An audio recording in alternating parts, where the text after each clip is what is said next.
ওয়াকফ বিলের বিরুদ্ধে ডংসার গর্জন, মানববন্ধনে জেগে উঠল গ্রামবাসী। গ্রামের রাস্তায় মানুষের সারিবদ্ধ হয়ে দাঁড়িয়ে রয়েছে, হাতে প্লেকার্ড, মুখে স্লোগান। ডংসা এই শান্ত সরল প্রাকৃতিক সৌন্দর্য ভরপুর গ্রাম আজ উত্তাল, কারণ আজ এখানকার সাধারণ মানুষ, কৃষক, শ্রমজীবী নারী পুরুষ একত্রিত হয়েছে একটি ভয়ানক ষড়যন্ত্রের বিরুদ্ধে, যা ওয়াকফ বিলের বিরুদ্ধে। একটি বৃদ্ধ কৃষক বলছেন, এই জমি আমাদের পিতৃপুরুষের, আমরা ছেড়ে দেব না। ওয়াকফ বিল একটি এমন আইন যা মুসলিম জনগণের জমি, ঘরবাজার, এমনকি কবরস্থান পর্যন্ত নিজেদের দাবি করে নিতে পারে, শুধুমাত্র একটি কাগজের কালি দিয়ে।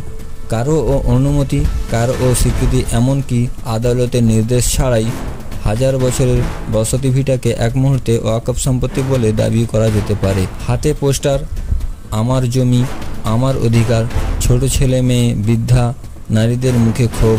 এই বিলের নামে চলছে গোপন দখল পরিকল্পনা।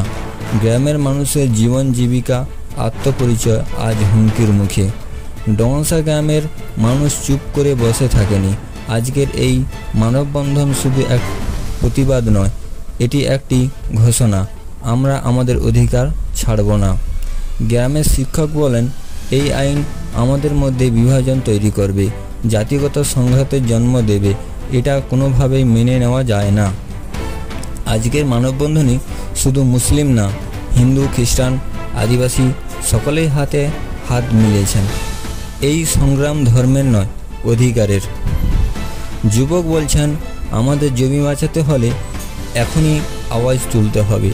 গ্রামের মা বোনেরা প্লেকার্ড হাতে শিশুদের হাত ধরে রাস্তায় দাঁড়িয়ে বললেন, আমরা গরিব হতে পারি, কিন্তু জমি আমাদের আত্মার অংশ।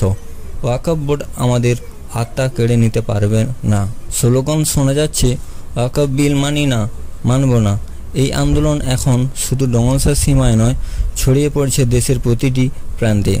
কারণ প্রশ্ন একটাই, আপনার ভিটে মাটি কি আপনি নিজেই রাখতে পারবেন, নাকি একদিন সকালে ঘুম ভেঙে জানতে পারবেন সেটি এখন অন্য কারো মালিকানা? ডংসা মানুষ দেখিয়ে দিল, যদি অন্যায় আসে তবে প্রতিবাদের আগুন জ্বলবেই।